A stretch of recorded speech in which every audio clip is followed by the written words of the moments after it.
Yes. Last week. Thanks everyone and welcome Sujata for joining with us today. We had actually decided to have this program last week, last Saturday on the 1st of May, to celebrate the International Workers' Day. But last week, I think even now, actually, in the country and all of us are also going through very difficult times. So we in fact had a lot of conversation about whether we should have such seminars or conversations online when people are also completely troubled and finding it difficult. Survival has become a very difficult point, which has affected everyone. I mean, there were earlier it was probably affecting a few. Now it has affected, I think, everybody, starting with something as basic as oxygen and medicine. In that context, every year during International Workers' Day, we have a lot of programs across the world and across the country also. And Sujata is as an activist, as a professor, has raised the issue of workers and the identity of workers, particularly Dalit workers and women workers in various contexts, because caste and gender are two of the that are close to her and something that she has worked very extensively on. And if you have gone through some of her work, it has mostly been on these issues particularly. So in today's conversation, we would like to talk about we have Sujata who will be talking in detail about the role and the invisibilization of the Dalit women worker, and what is their role in such celebrations, or how much the visibility of them in such, even in such days of celebrations as well. And this is a series of conversation that Sambhavna has sort of organized, has been organizing for a while now. But this particular series we started a couple of weeks back. The last one was with Usha Ramanathan on digital India and what it means and the implications of that. And today we are going to talk about workers, which is a completely different frame. So welcome Sujata. We also have with us Mohammed, who is running the Sambhavna training program at this point of time. He'll be moderating the session. And welcome to everyone who has joined the session today. Over to you.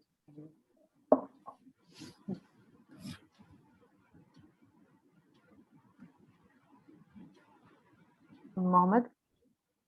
Yes. I think Sujata ji is there with us. Yeah, she's there. Yes. Can I start? Yeah. Yes. Please. Sorry, last week I couldn't join, and extremely sorry for that. And that was a very unexpected. Even this time, engaged with so many COVID helplines and very near and dear are in hospital, and so much of mess. But when Ashwati called me, it is very important topic, which I was working on the workers' rights, and especially the women workers. It is like May Day is all celebrated world over, and even in India also. But as you all know, that when I say uh, the passionate uh, ideology is left is like you're a Mao or a Marx follower, ideology, practitioner or whatever.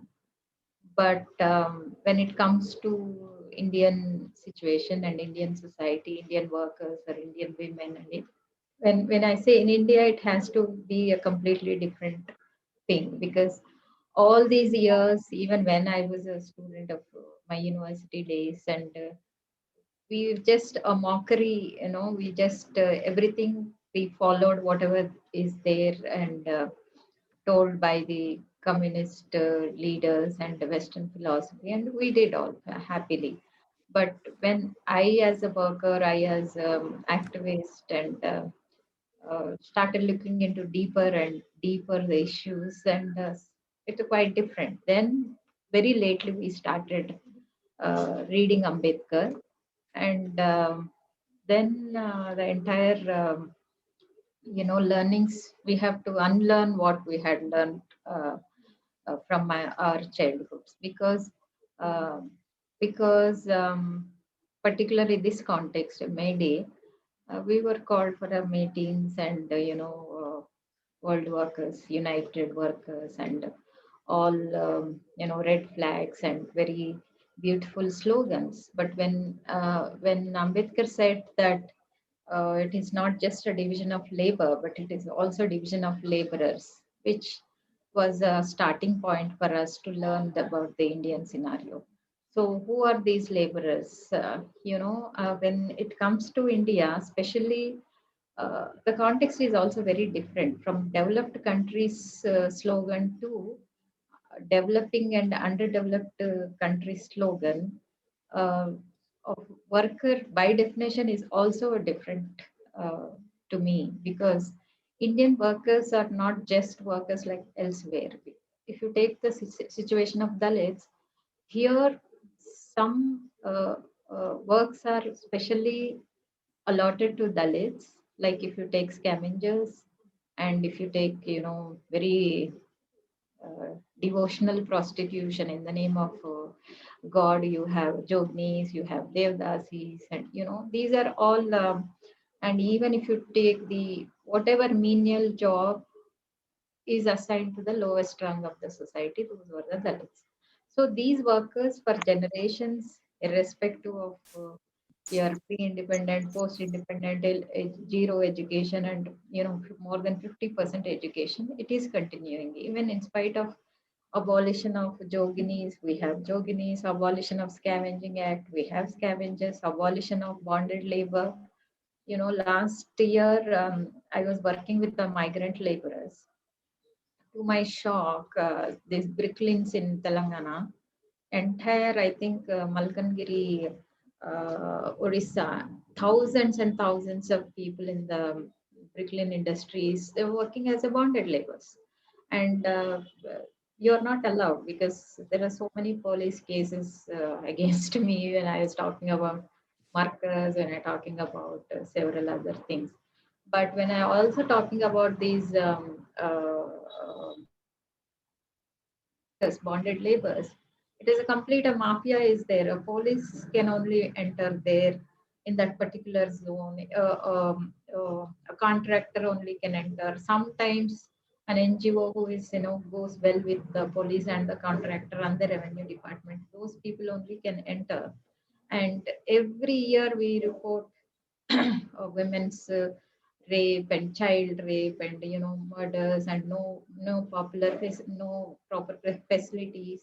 And there's thousands, more than a lakh or 2 lakhs in Telangana, particularly in one region, as a bonded labor. And if you take the caste census, they are very very backward, Dalit, OBCs, tribals, Dalits, and very poorest of the poor Muslims are there.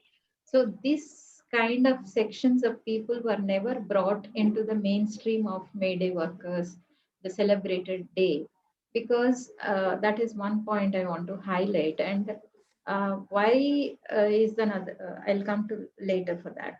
The second point, the second injustice in India, May Day has hidden the realities that if you take the contributions of Ambedkar as a law minister, he was the one who brought down 12 hours of work to 8 hours of work. He was the one who talked about the maternity leave. He was the one who talked about the social security of workers. He was the one who talked about the provident fund. He was the one who talked about the special pay revision. So all these were never discussed in the May Day Workers Union, and we are very passionately talked about how what happened in Britain, what happened in Russia, what happened in elsewhere. So he was the one legalizing the trade unions, registering the trade unions. So the history and the left movements and the trade unions were headed by non-Dalits and people who are non-marginalized communities. These things were never highlighted. So the contributions uh, uh, of Ambedkar leave out about Ambedkar, but the workers who are raising the issues. Every time, if you read Ambedkar, if you read the Constitution, all his life he was talking the spirit of equality spreading across. He was talking about the equality in wages, equality in property, equality in irrespective of gender, caste, class, region, religion, all this stuff he was talking. But that was hidden and that was never spoken about. So if you see now, we have the biggest Singareni collieries, coal minings in Telangana. And if you see any other big industries, most of the trade unions are linked with the political parties. When you are linked with the political parties, then their agenda will be implemented, and then the workers within the trade unions and within the political parties, they have different problems. The moment you are a woman, the moment you are a Dalit, the moment you are a Dalit woman or a minority woman or a tribal woman, you have a different problems within the workplace. So those were all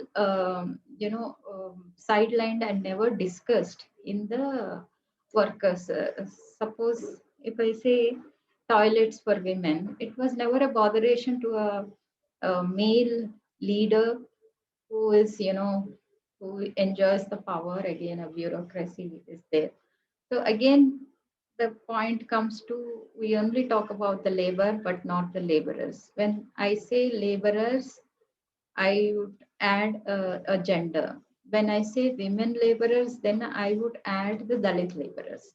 So, so that's how SC/ST unions were separated from the mainstream trade unions or the organizations. But unfortunately, even within the SC/ST unions, the same male domination, the same patriarchal mode of work. Suppose I worked last time with the municipal workers. I was partly with the National Women's Commission and uh, mm, writing about the Dalit women issues across the country. So I took up these municipal workers here because 90% of municipal workers today, not only in Telangana, elsewhere are Dalit women. So you have all the male members as the leaders. If you have within men or Dalit men or a non-Dalit men, and all the workers were Dalit women, and they have different issues. They have different problems to be discussed, but they were never into the forefront because they were headed by the males. So if I have no problem, with the May Day or a Mother's Day, tomorrow is Mother's Day, right? Any day, but we have to apply to the local context. We have to apply to the current situation. You just can't have a mockery here. You can't have a modeling here and you just celebrate here. Why and when it happens? As women, we say that men never understand our problems. Same with the others, minorities will say, no, no, you are other religion people can't understand. Same with a trade union leader or can't understand the problems of women. They won't try and they can't understand because of two things. There is a power in the union leaders, and they enjoy the relationship between the bureaucrats and the political parties and all. Today's trade union leader is a big person. Fortunately or unfortunately, Modi's regime now, no unions, no leaders, no rights, no workers, no factories, no jobs at all. So all this for the last 5 years of Modi regime, I am seeing all the communist leaders, whenever they call me for meetings, I say, now we have to change your slogans that United Workers United slogan. You have to say all unemployees be united and fight for your jobs. So that is the situation. So when I was working with the Joginis and I also working with scavenging, same here, 90% or 100% Joginis are Dalit women. So Jogini as a prostitution and opposed to prostitutions and in the name of religion, it is legally accepted. And I don't know whether you put it on into the bracket of worker or it is as a tradition. But for me is completely, it's a service oriented. You are serving the entire society.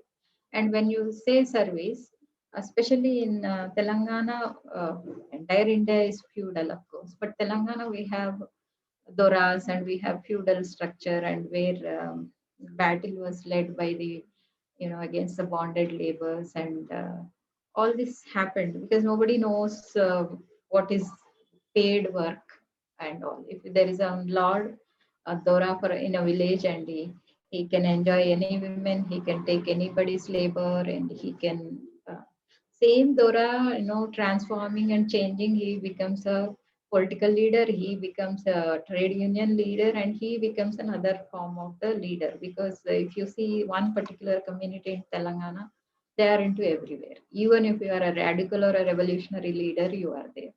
So definitely, even a political leader, definitely your issues were sidelined. So in May Day, as we all know, in Tamil Nadu, Kerala, where um, communists are very strong, there they started. But even today, at this day, we are still seeing uh, uh, workers without any rights, workers exploitation in spite of laws, protective laws, workers exploitation openly in the daylight, because it is never an issue, because oh, Dalit issue is their issue, right? So that is a customary issue. What is that customary issue in their particular customs? And a girl is dedicated to God, and girl can be a prostitution to the village. And now we have a couple of NGOs formed the groups of Joginis and Devdasis, and they are talking about the rights and compensation acts. But of course, the implementation level. Same with the scavenging. Uh, why in India, such a modern, so-called shining India, why this scavenging exists? Why still there are manholes, and people die of people die in the pits. I wrote recently about when people are dying without oxygen. I said that breathlessness, at least all the country should feel now. All these days, we were the only people who were entering into the pits and, dying without oxygen, right? That is not the, because we only know what is that breathlessness is. It is not just uh, a pit and all the chemicals, but it is the institutional injustice throwing us into the manholes, right? Why only we have to go and clean the manholes and die of this thing? If you see the death rate of drainage cleaners, scavengers, is more than the people who are dying in the borders, more than the people who are, but we are never recognized. A teacher recently said that. Commented something, and she was arrested and the same comparisons. So we don't even have a right to say. But this breathlessness uh, has a reason in the context of May Day. Why these workers were neglected? Why these inhuman working conditions are still prevailing? Why there is no proper organizing? Of course, now Dalit rights and some Dalit networks, we are talking here and there. But because this section is not only the minute section, even at the time of COVID, that these were the only sanitation workers, never had a lockdown, never had a proper, wages, never had any leave patterns. If you take all the entire country, ASHA workers, ANM workers who are less paid, low paid, no paid workers are all 99% are these people who are going to village and giving the tablets, and where majority of people uh, locking ourselves in the rooms, and we have a privilege, right? So those were also not organized, very not recognized. First of all, forget about the organization.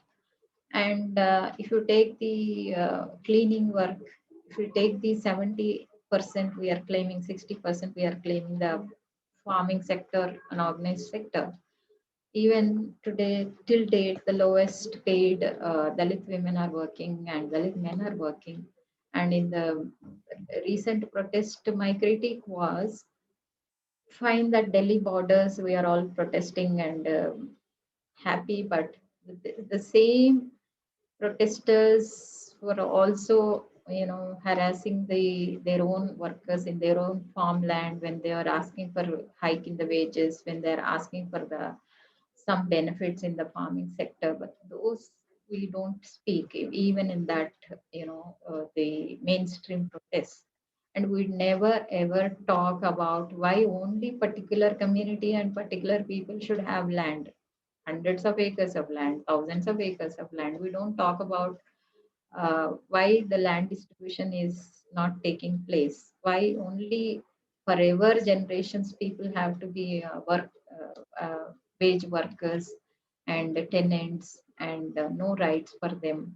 And only, Telangana government has started a Raitu Bandhu Pathakam, that is a scheme that is every farmer will get 4,000 rupees per acre. All the way people flew from abroad, and they received lakhs and lakhs of rupees. They were never a farmer because they hold the hundreds of acres. They took the money, but not the one who is stealing the land, not the one who is, remained as a tenant. So the point is, the backbone of this country is these sections of the people. Whether you are in a farming, you are in a municipal cleaning, or you are in a COVID crisis, a sanitation worker or a cleaning worker, or in the any other unpaid, low paid, as I said. But this majority was never ever had any idea of all these slogans, all these benefits, or all these empowering sections. And when it comes to women, Dalit women, uh, if you go to every house, every Dalit or Adivasi or any poor, they work more than a man. They work inside and outside, and we are still not able to recognize their contribution. We still don't understand their rights, because a woman has to be treated differently, because she reproductive rights we don't talk about, and we don't talk about her age, we don't talk about age of marriage and all the other stuff. Once she is married, once she is born, as I always say, from womb to tomb she has to face the discrimination. So I don't know, other than IDWA or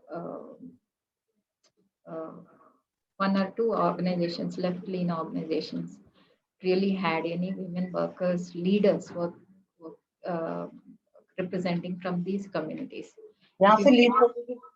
you want to become a leader, then you have to be educated, then you have to be in touch with the you have to be in forefront, right? So even if you are a leader, and me as with working with the Dalit Bhujan networks and Dalit Women Collective or Women Joint Action Committee or a Dalit, several other forums, even if I raise a voice, either I'm branded as a left or a Maowadi or whatever, and I always say, you have to be, you have to,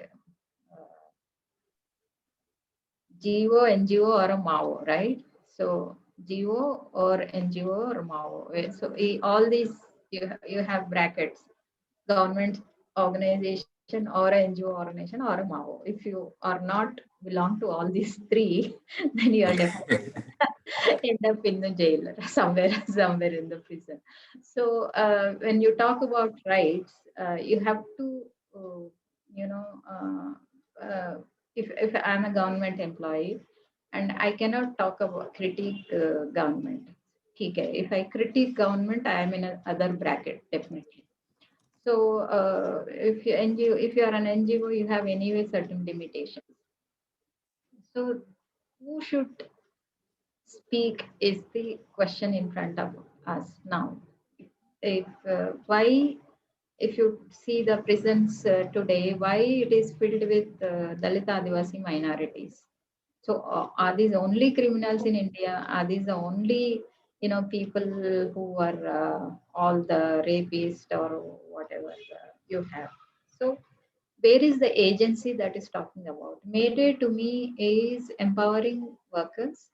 And in India, Mayday has they ever touched these areas?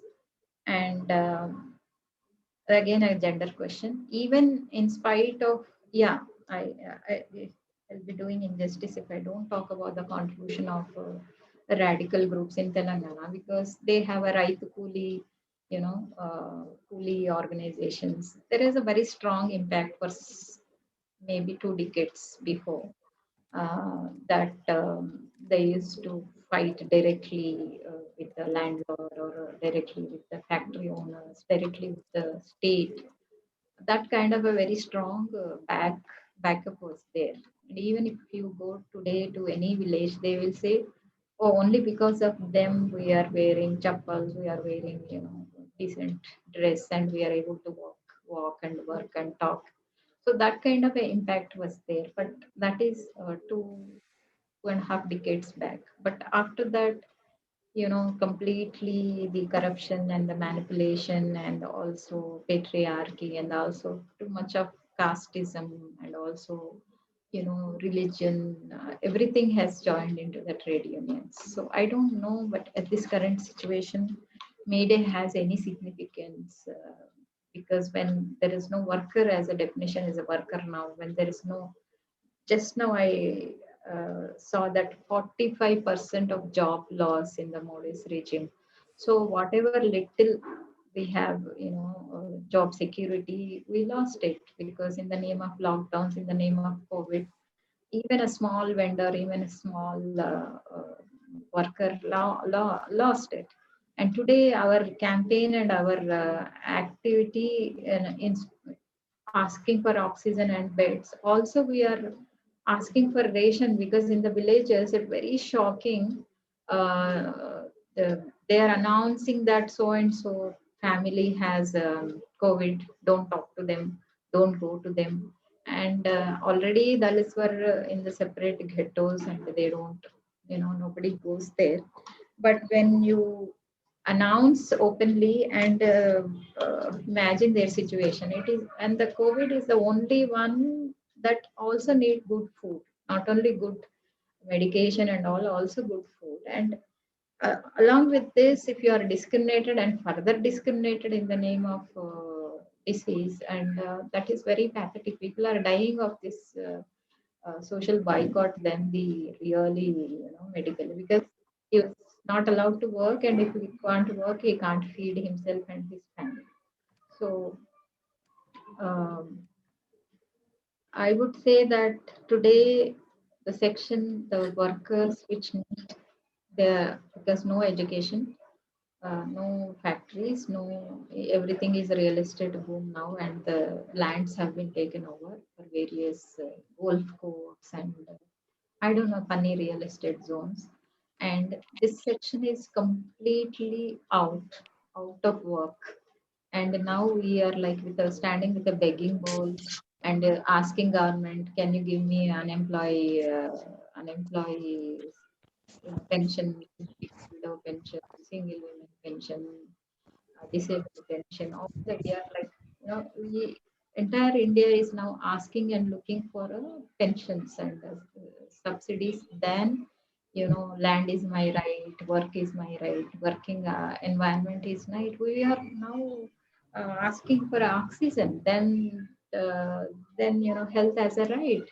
Um, uh, so Brings a fresh ray of hope in the form of COVID-19 vaccine. The vaccines made in India are totally safe, effective, and with good immunogenic response against COVID-19. Hello.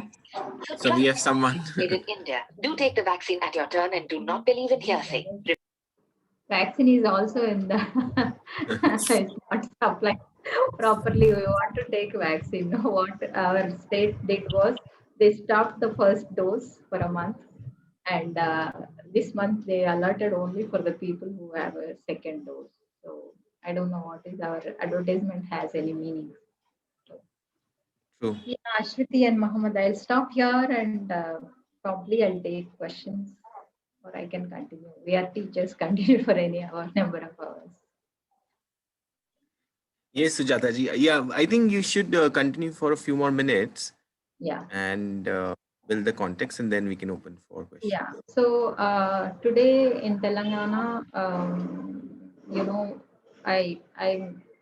I'll give you Telangana as an example because um, even the movement has any impact on the policies and state government policies or a central government policies. Telangana has a struggle for more than 60, 70 years and a lot of bloodshed, all kinds of revolutionary, political, student movements, every possible movements we did. And we got Telangana and only with the three premises, that is jobs, that is water, Nidu, Nidulu, and employment scheme. It is the phrase we came. In spite of that, for the last 5 years, universities are completely shut down without any vice chancellors for the last 5, 6 years. And uh, thousands and thousands lakhs of unemployed on the road and unemployed suicide started. And the question comes to Dalits and Dalit women. Uh, Atrocities have, maybe third in the place in a country, have gone up. When Dalit women is exploited in the workplace and prostitution has increased, alcoholism is increased. So what I mean to say, because you don't have a proper working environment, you don't have a dignity of labor, you don't have a place to work, all other social evils have come up and place. Child marriage is increasing suddenly, rape and atrocities are increasing, trafficking is increasing. So all these are because you don't have a proper income. All these are we are not asking that government to give money. We are asking that show us work because we are potential enough to work anywhere. Or if you take these ASHA workers and if you take these municipal workers and those at least people who are working, we are not able to give them proper mask, even the COVID times, proper protective equipment. And even the doctors who are into the government hospitals now, all are either Dalits or minorities, very, very little of privileged communities. So they are happily into the all corporate hospitals. So the and all this happening from central government to state, nobody has agenda of caste annihilation because Ambedkar was screaming, crying, writing, and fighting about the caste annihilation. In terms of May Day and the workers, he said that unless you address the caste, you really can't. When he started the Indian Labour Party, though he was respecting the red flag, his flag was red, and he was addressing the people that go and join the general strike, general workers protest, and also you demand for your own rights. So, if caste annihilation is not an agenda of either central or a state government or a workers' unions, we are not going to have any solution for this country. That is my closing remark.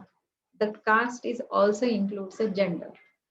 I would always say caste culture is a rape culture. Caste culture is a patriarchal. Caste culture is also, Manwad, and it is uh, they only say that Manusmriti is the other constitution. We India, we don't have an Ambedkar constitution. So we are majority of people following the Manusmriti, which divides the workers, which divides the gender roles, which also talks about who is supposed to be a powerful and who is not to be powerful. So all these years, Mayday could not reach to these people because caste is never uh, a primary agenda, caste issue, and also gender issue. And the Indian situation is completely different from the rest of the world, because we, the only country, have, perhaps Bangladesh and Nepal also, have certain professions allotted to certain castes, and those are the lowest castes and denotified tribes, perhaps. And this caste and work related work linked professions were never there anywhere in the world. Maybe in the slavery times, maybe blacks must be having some slave kind of conditions. So that is the failure. And until unless we address this, we keep this primary agenda, we are not going to have any solution to this. Thank you, Sujata ji, for shedding light on this very important issue. As you mentioned that there is a lot of intersectionality in this, and one of the things that we are seeing is how trade unions and other progressive forces have also not been able to take the question of Dalit women ahead. And the closing remarks, as you made, not only are we not thinking about caste and gender in our politics and with this regime, especially, in fact, we are slowly regressing in every front. And this COVID response that we have seen over the past year has ensured that a lot of people are, especially Dalit and working class, have been pushed even further down the margins. So thank you. We have a couple of people who have already raised hands. Swati Singh, Swati had raised her hand initially. Swati wants to go ahead, and then we have Nanika, who has also raised her hand. So you can unmute yourself and then speak. Hello. Hello. Yes. Good evening, sir. Good evening, ma'am. The session was wonderful, and we came across certain facts. For example, the topic of breathlessness, which ma'am brought up, was really it really shivered me. And being born and brought up in West Bengal, which where rebellions and things about workers, protests have been in the bone and blood of the state. And when I was in school, I thought that the Marxism, the way of labor organization, was very strong. I'm talking about my state because it's only a small microcosmic view which I had. And there I viewed that different labor organizations were there who used to look up initially for the laborers welfares, or in the, there were some jute industries which were there in a number in West Bengal. But with the pace of time, as time passed, I think when my school phase passed, I think that the labor organization is, the forces, the power, or the strength which with which it was made to, bring up the issues of the laborers, that has been somewhere succumbed, or that were somewhat a bit muted. And I think the reason maybe there was a rapid closure of the jute industries, rapid lack of industrialization, which is facing not only in Bengal but in India as a whole. And this has resulted somewhere to the weakening of this Marxist ideology, or the force of the laborers, where, the welfare of the labor is not becoming the prime important of for any political parties who are coming in the frame. And I have seen one thing, ma'am, that regarding Dalit women, or regarding the Dalit issues, these issues which are taken to be seriously, they are making it a political scenario out of it. And for a certain period of time, the Dalit issues are being brought up in front of our eyes. And after the election, or after the political parties gain power, one or two people from the Dalit section, they are gaining those power. But what about the mass of the Dalit? What about the mass uprising of the Dalit?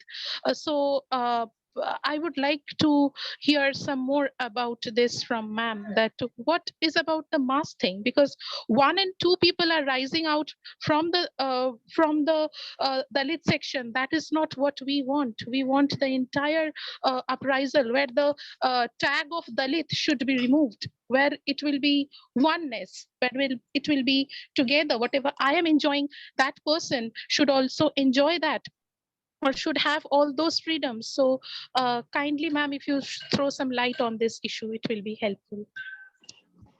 Yeah, thank you for asking that question. I think there's a concept called leader and a cadre. Are you aware? Leader and a cadre, because leader is always Yes, in the ma'am. forefront, and whatever he says, whatever he claims, and his word is final. Yeah, I understand the logic of mass, but if the mass were educated, I don't think very few who are raising voices are in jail now. You know, very Yes, few ma'am. are there now. That recent all the activists who were journalists and Sai Baba. So this mass, uh, when if you see the movements, movement should have a leader, movement should have an ideology, a movement should be, led by some person. So we don't have in India a concept called mass. Mass movements are also led by again a leaders, especially West Bengal. I've been to West Bengal a couple of times. That the highest number of majority Dalits are there in the Bengal, and the atrocities are very high, and they were never into the limelight, right?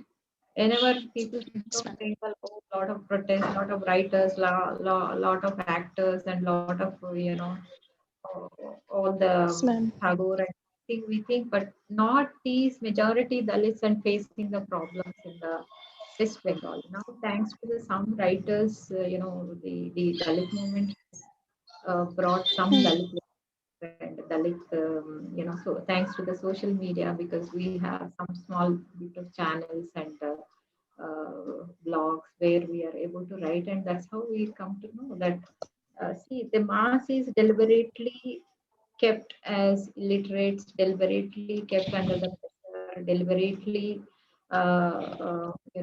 pushed to the corners, that they were never able to come out.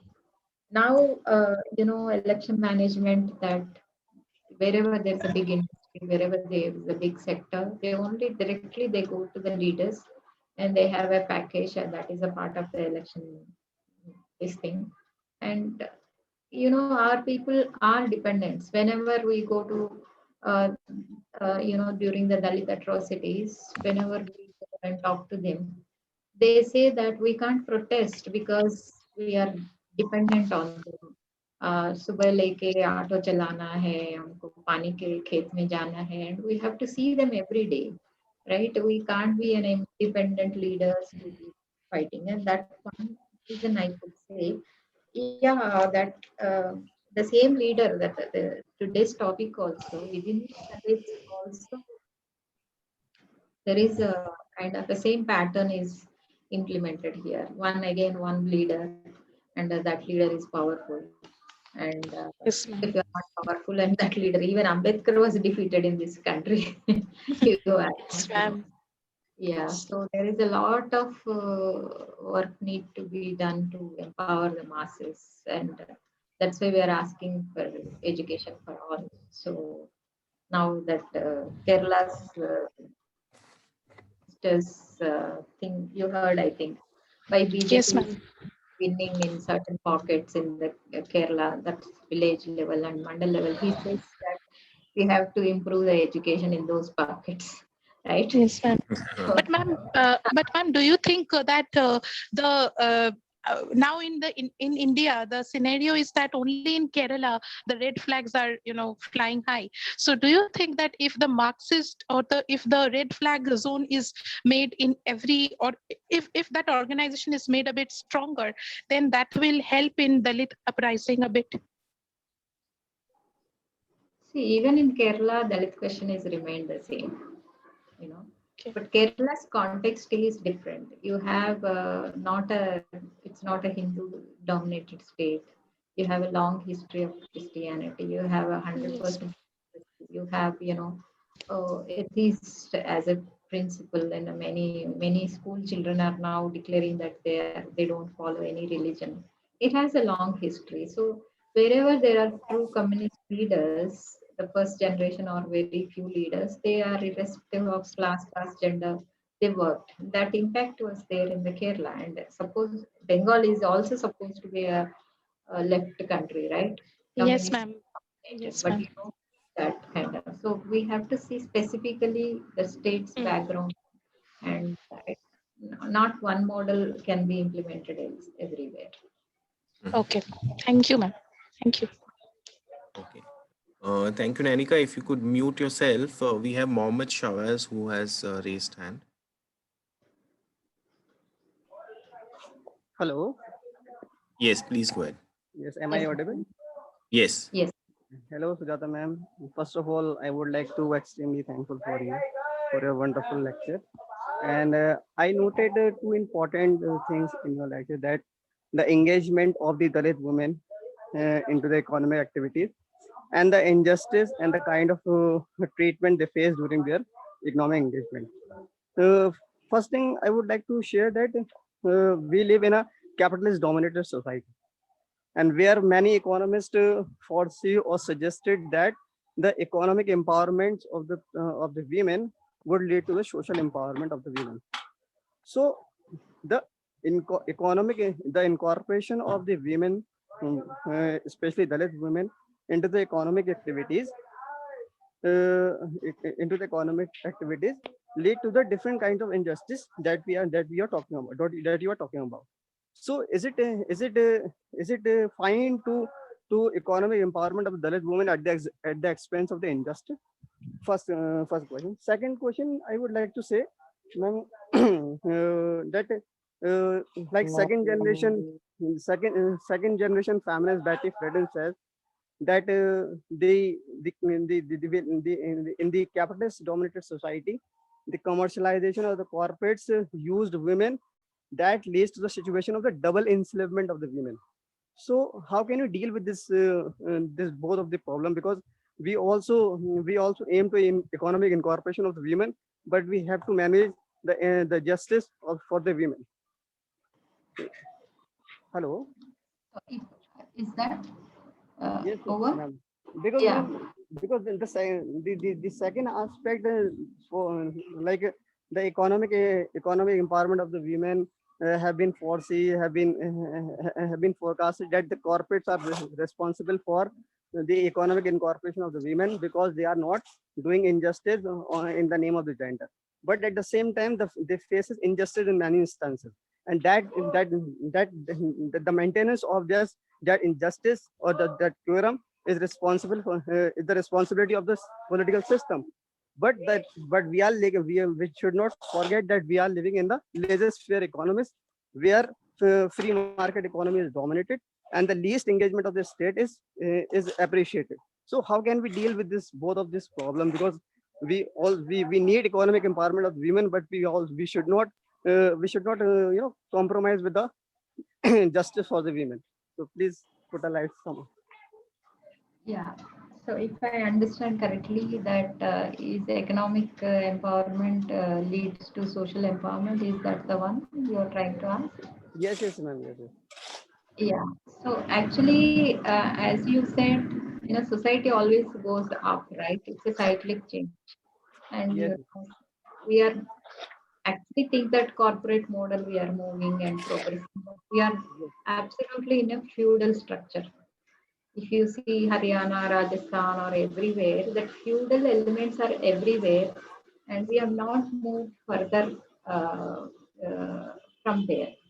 And for the namesake, we have a democracy, we have electoral politics, and we have all the political structures. But if you see the implementation now, we have ambulances for cows, we have masks for cows, and we don't have oxygen for human beings, and media restrictions, everything. The economy, in the sense, for me, there Okay, I'll is just interrupt you for a second. I'll just request others to mute who are not speaking. That way we get a clearer voice and we don't have disturbances. So please Yeah. mute yourself once you're not speaking. And yeah, Sujata ji, please go ahead. So there was a one philosophy that economic empowerment is the answer for everything, but that somehow disproved because even today, if I'm a professor or an activist or whatever, you don't get a house for Dalits for rent. It is economic empowerment is there, but the social mindset has not changed. And we have so much of taboos, and practically economic empowerment is you don't suffer with the poverty and poverty related issues. And once you are well enough, then you are the expectation is you understand everything. But unfortunately, in Indian scientific forums, you have coconut breaking, a Vinayaka. There is you take lot into that rocket and the space, and our science is not really rational and not giving the right perspective.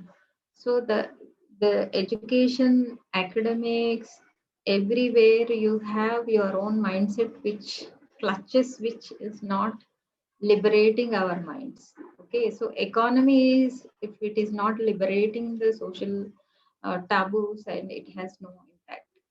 Again, women is asked to work like a donkey in the house, and again she's expected to work in the factory, and the caste taboos will be there, and the patriarchal domination will be there, and the religious taboos will be there, and it has no meaning.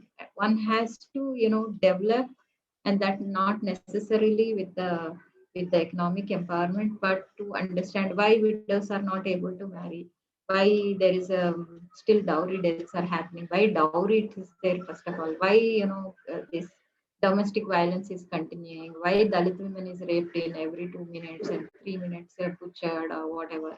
So these are all happening because majority of us are not concentrating the most vulnerable sections. A Dalit battle has to be led by the Dalit leaders. A women's battle has to. I understand the question of self-respect movements and self movements. But again, if there is a injustice, that everyone should speak. And we wrote enough that in a day, same Dalit women is raped, and some others raped in the metropolis, and that happens to be an upper caste or a dominant caste. The media reacts in a different way, and the police, encounters in a day, same day. This is all a mass. A majority of us are not thinking about the liberating our minds and taboos. So, uh, right from Ambedkar, Phule to recent Kanchirams to current status, that they have showed us the model how to address the Indian. What is the uh, right way in India is the addressing the caste issue. So, who is talking about the caste today? You tell me. How many of us are really looking at the caste is the central point? And very funny question and answer I get, and a comment I get is there a caste in India today? Is there a discrimination today? Kind of a questions. I don't know whether they follow news or whether they really understand the politics. And if I come from a privileged community, I definitely say there is no caste. But you have to put yourself in others' shoes and think and feel the pain. Then only you will understand. So how many of us are really doing? Once we start doing, perhaps we make another tribe thinking. Yeah. Is that okay, Mama? Yes, excuse me, ma'am. Ma'am, I mean, many economists believe that we are not living in a justifiable society, or we are not. There is no justice in the society. But one thing is sure, that greater economic empowerment will lead to the establishment of a just society. Do you believe that they are right in this way? Because the marginalization of the Dalit workers, even at the expense of the injustifiable treatment, their economic engagement would further marginalize them in the society. So do you believe them they are right in this way? that greater economic empowerment of the women, whether Dalit society or the Dalit women or Dalit men, will lead to the justiciable society for them. Are they right for in this way? In short, sorry, it's too long. Yeah, but can you briefly put it? No, What is that question? my questions is that many economists believe that we are not live in a just society. There is no justice. They agreed over it, but they believe that if we move towards economic empowerment, it will eradicate the injustice and It it was, will lead to yeah, I justice. told Sujata you. ji, So Yeah. even at the expense of the injustifiable treatment, the economic empowerment or the economic engagement of the Dalit women or the marginalized section of society would definitely lead to the justifiable society in India. Do you really think that? Sujata ji, can I Yeah. speak? So I think Mohammed, Sujata ji has responded once, and if I could also share a bit. Yeah, sure. It would my pleasure to. Yes. So one of the things is if there is if, as you say, that if we intervene Yes. in in a society where there are injustices based on many different factors, if you intervene only using the economic factor, the Yes. injustices will not go away. So that is one of the stands. And even when Sujata ji was talking about work, Dalit women's labor, she also mentioned that there is an exploitation. There is unpaid work. There is very low paid work. So even Yes. coming into the economy by raising their financial situation, we are not going to eradicate this social injustice. This is, I think, what you're trying to ask. Yes. It is important, definitely important. Economy is important for a living, and again, again, if you are uh, not liberating yourself from what we are grew up in the society and with so many conditions and taboos, it Hmm. is of no use. If that is the case, India for the last 70 years, the caste atrocities are increasing, gender atrocities increasing. Now we are adding transgender and at, minorities atrocities are increasing on minorities, but economy is also increasing according to them, right? Okay. So why? Thank you. There's no link between both of them, in fact. Thank you very much, sir. Okay. Yeah. Thank you. Okay. Yes, we have Dr. Bhushan Sharma who has raised their hand. So, Dr. Bhushan, if you would like to go ahead. Yeah.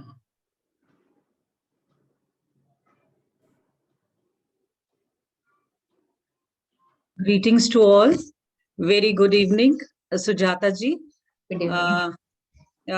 Your lecture was very illuminating. I have read quite a lot about Dalit women and Dalits, and particularly the problems of Dalit women multiplies. Though majority of the Dalits also, they are marginalized. They lack illiteracy and all facilities of life. But when it comes to Dalit women, since caste, gender, and class, these are overlapping. For a Dalit, the life may be tough.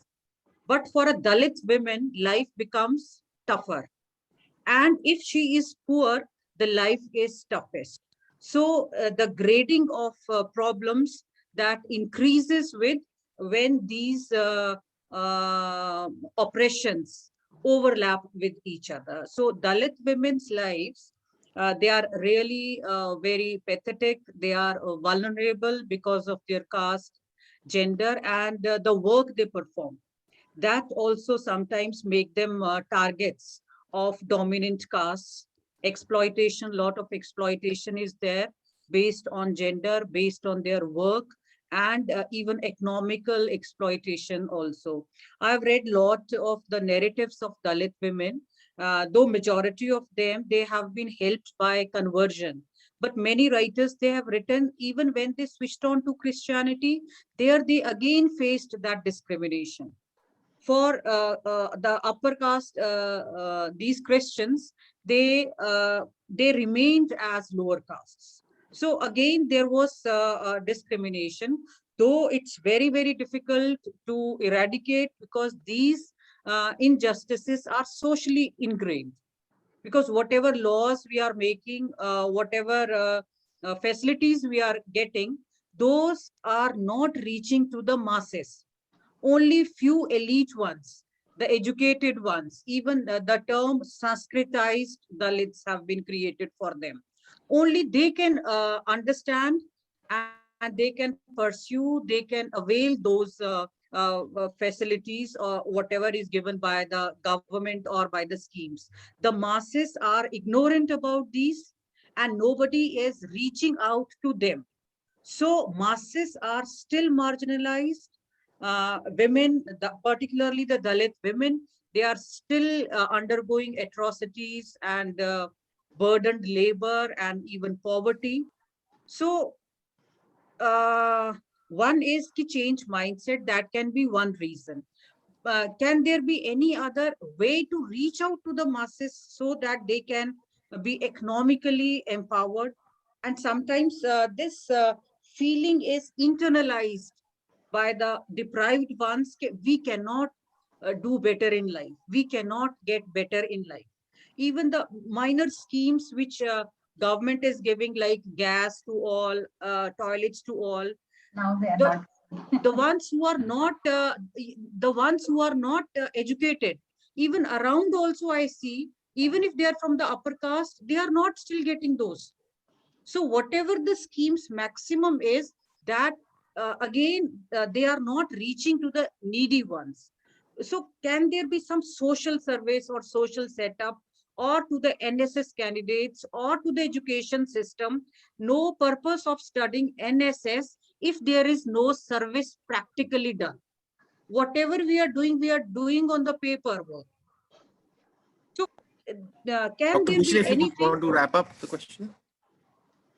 Yeah. So, Yeah, I got your point, Dr. can Bhushan. there be some schemes to reach out to the root, to the really needy people to help them? Actually, Some change. Dr. Bhushan, actually the understanding itself has some problem. Majority of people are thinking that uh, caste eradication is they interchange with the poverty eradication, right? It is not, in fact. So it is not a reservation, is not a poverty eradication program. The concept and ideology is not.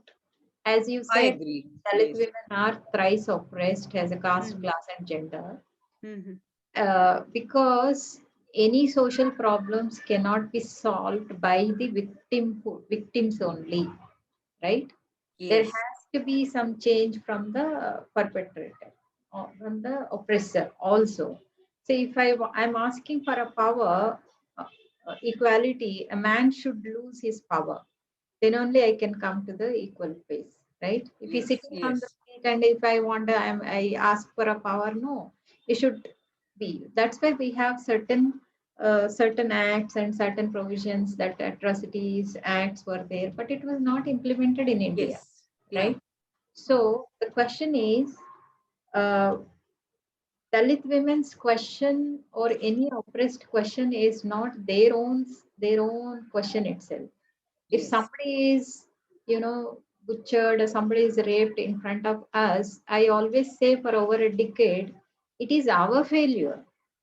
It is not because victim is weak. It is not oppressor is powerful. What are we doing, right? Yes. Because somebody was talking about the mass. We are so-called literates, we are so-called empowered, we are so-called earning people. And what are we doing sitting at in front of computers and writing happily in the sitting at AC rooms, and what is happening there? What is happening there? And also, sorry to differ with you that Dalits and Adivasis and minorities are the only section fighting today in India. There is a resistance. That's why there is an atrocity, right? So we don't see that in a central form of one particular place of resistance. Why there is a wife battle, wife beating, and why there is a lot of uh, you know um, a lot of clashes and struggle because they are resistant, right? So Yeah. women, in spite of my PhD was on Dalit women empowerment. There is a scheme of special SC corporation, and there is a funds never utilized properly as much as from the Yes. government senses. Even if that is utilized and some political vada babus will enjoy that funding, or a male member will enjoy if it partially, but it won't reach because Dalits are Dalits, right? Workers are workers. Dalits, if you say worker, is it obviously a man. If you say the worker and a man, it is obviously a privileged section. When I say Dalits, Dalits is obviously a man, and then a man, and also within we have so many castes within Dalits and some privileged castes who are near to the bureaucrats and to the enjoying powers. So unless these definitions, reached out to a worker, can also be a female worker. A female worker can also be a Dalit worker, and an Adivasi worker, a Jogini worker, a scavenging women. We don't understand the oppression. So for me, caste is alive today because we all accepted it, or we Yes. don't talk about it, or we are not bothered about it.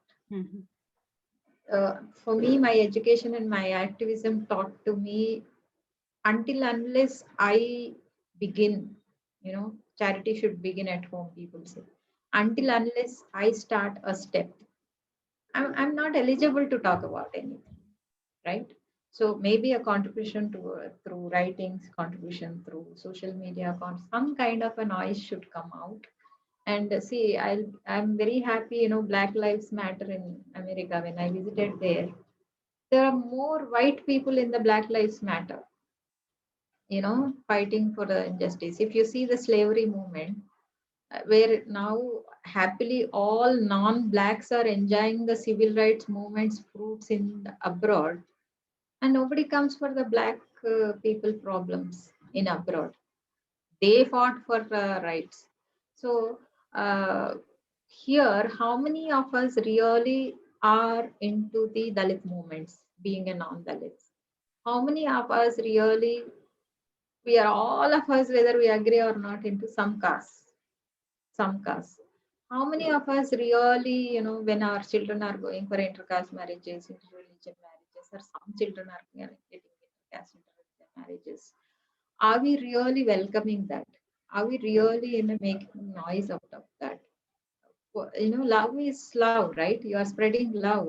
Dr. Ambedkar said one of he proved, he married an intercaste woman and said that this could be one of the way that you annihilate the caste or you address the caste issue. And he also said that the scientific reasons of marrying a same own caste, same own tribe, how it reduces the intelligence and several other things he told.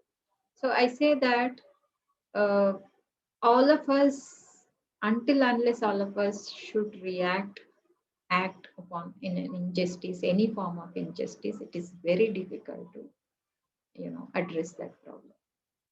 Yeah. Yes, mom. Yes, thank you, Sujaji. We have Pradyanand who has raised the hand. If they would. Thank you, sir. My question to ma'am, why you use Dalit? Because the Supreme Court are denied this term because this is a feeling of displaced class. So why we can't create the culture of Indian Constitution, and that's why we are able to make change in the society. So why we are using Dalits as a term, right? Yes, because in Maharashtra there are also many Ambedkar movements runs, and they denied the word of Dalit, and Supreme Court also says that we deny the word of Dalit because Yeah, Pradyanand, we have enough discussions, debates over it. Actually, the administrative term is a scheduled caste, right? SCs. We use it when we term. But SC, Adivasis is not been used in the administrative term. They are scheduled tribes, right? Indigenous people. These are certain terminology. Dalits, for many of us, in spite of whether people agree or not, it is uniting the, as a term of empowerment, as uniting all the subcastes in one particular place. Also, probably there is a reason that people who are saying that don't use Dalits, but as of now, it is popularly used. It is popularly, Dalit Panthers movement in Maharashtra, Dalit literature, Dalit movements. You don't say it scheduled castes movements and scheduled caste literature kind of a thing, right? So there is again Mool Nivasi and all that other terms are also coming. Bahujan is also coming, but again the Bahujan is only confined to the OBCs and BCs. Then many people are not accepting. Actually, Buddha said it is a Bahujan. So the easy understanding, and now people are saying don't use upper caste, use dominant caste. When I use dominant caste, every other dominant caste is falling under the dominant caste, but not the Thakurs, Kammas, all these people were not coming into that terminology. So I particularly use and using that. It is, it is kind of a term which is popularly used, and it can be, accommodates all the subcastes of Dalits and easy to understand. There's no particular, and I don't deny what you say that. But But administrative purpose we are not using, definitely. Dalit word is strengthen the Chaturvarna systems also. That's why they are used forcefully in the community. If I don't use Dalit word, then Chaturvarna will be disappearing. Then I stop using that. We say Ambedkarite movement, we say Periyar movement, That's we what say I'm saying. humanist movement. If a terminology can change, can mitigate the caste, I'll stop using that. Sujata, if you Uh, could share some readings for people who have registered. So there have been many debates on the use of terminology, and then there have been reasons which have been documented why certain terminologies are used. We could also share those readings with the people who have registered. Should we move ahead? If anyone has a question, you can either unmute yourself and ask or raise your hand.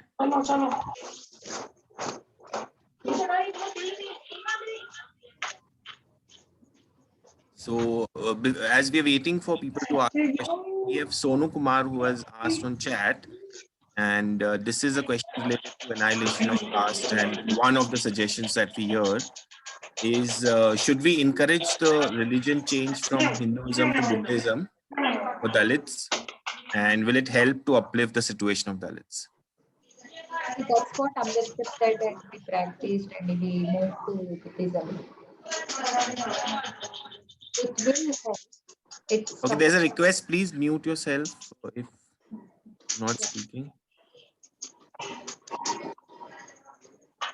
It's supposed to help. That is how many people have shifted, moved to Christianity, moved to Buddhism, moved to Sikhism, all other religions. But unfortunately, in India, every religion is casteized now. Some form of the other caste element is there in all the religions. And the Buddhism, see, by religion, except Hinduism, nobody has a caste-like features, and officially they say there is a caste. But every religion is practicing caste today.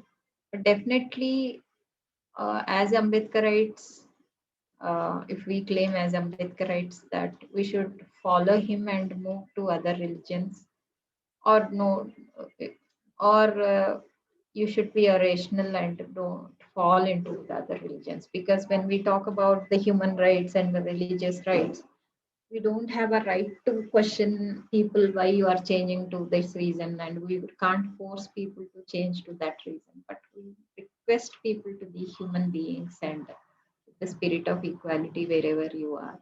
That is not possible with the Hinduism, but there are people like Swami Agnivesh and several others we saw that there is a possibility that irrespective of your religion, you can still have a equality and not follow Chaturvarna.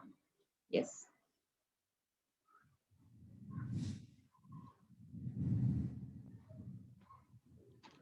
Okay. If we do not have any questions, then we can end the Zoom call. If uh, Caste is in society. I practice equality. How can how can I help Dalit women? See, if you talk right, if you start talking about Dalit women atrocities, Dalit women plight, or documenting, or anywhere, whatever form or a shape, because there is no one particular uh, answer to address the any social justice, because it is always a multiple, either it's the poverty or any social issue, you have a multiple, one should deal with the multiple angles. But so silence is forbidden. Any form of atrocity should come out. Thanks to social media, that at least we are able to record or document or addressing. That's why even today in some of the states like Haryana, Rajasthan, Madhya Pradesh, and there you can't even document the atrocities. So please look around your house and your street, and you can see the Dalit women everywhere, and talk to them and document it and show to the world that how slowly you can start organize them, put it into your nearest administrative block about their plight. That's how one can really get into the issue.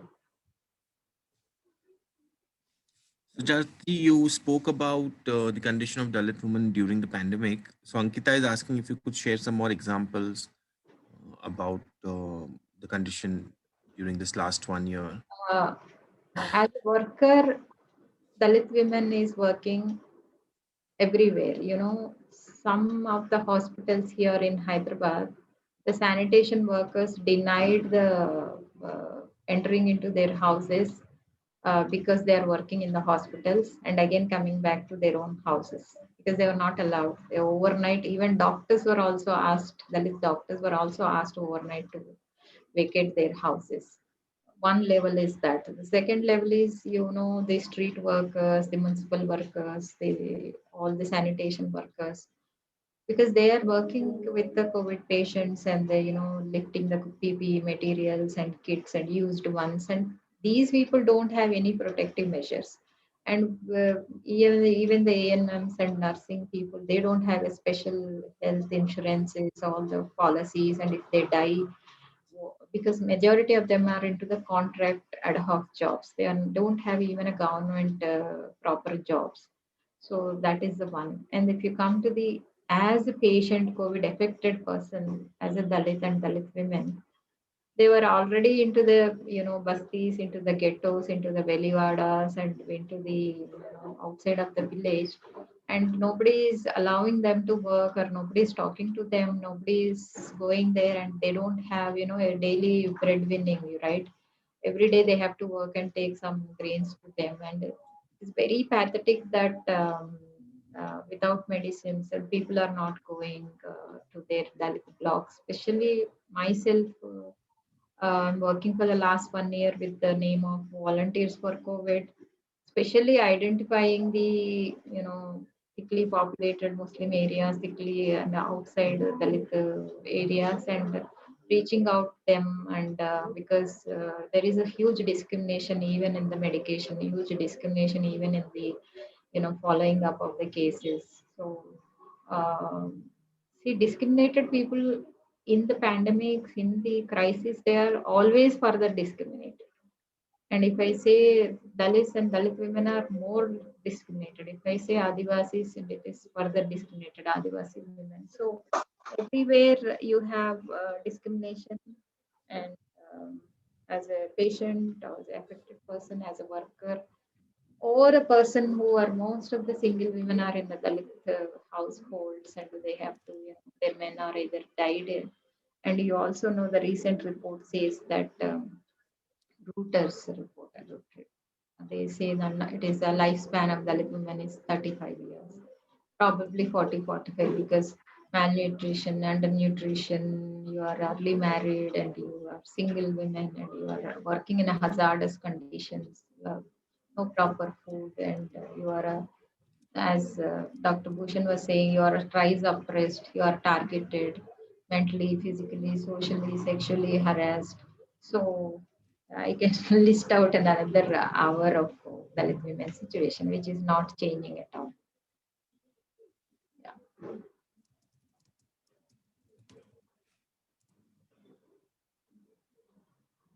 See, what if I start NGO for Dalit girls, women's? Will there be a donation for them? See, a decade ago, I was trained in Geneva uh, on the minority rights, uh, probably 15 years now.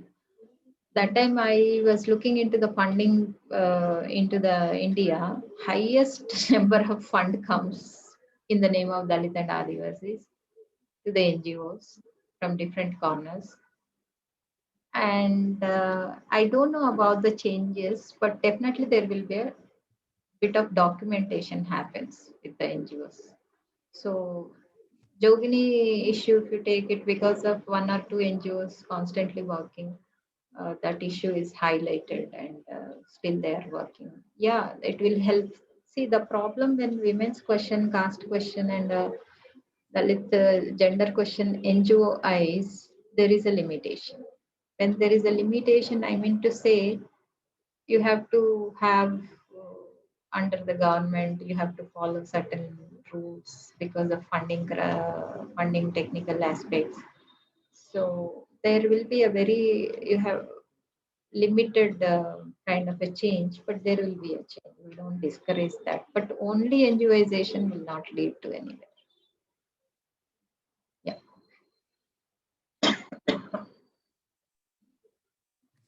True, Sujata ji. So, as Ambedkar said, educate, organize, agitate. That is one of the From is working. mm, Several Dalit women organizations, Dalit Mahila Vedikas, and here Dalit Sri Shakti is organizing, working. I think everywhere, every state has a Dalit women organizations. Mhm.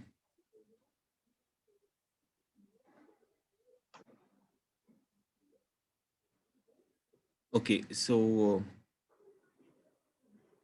we do not have anything on the chat, and I don't see any raised hands. So we can close the meeting over here.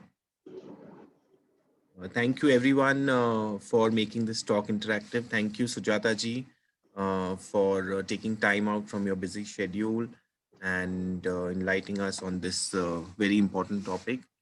We hope to talk to you again and Yeah. Thank you very much. thank you. Thank you, Thanks everyone, for for joining. listening, and yeah, let's be in touch. I'm always available. Yeah. Thank you, Muhammad. Thank you all. Can we share your email ID with everyone? Yes, yes.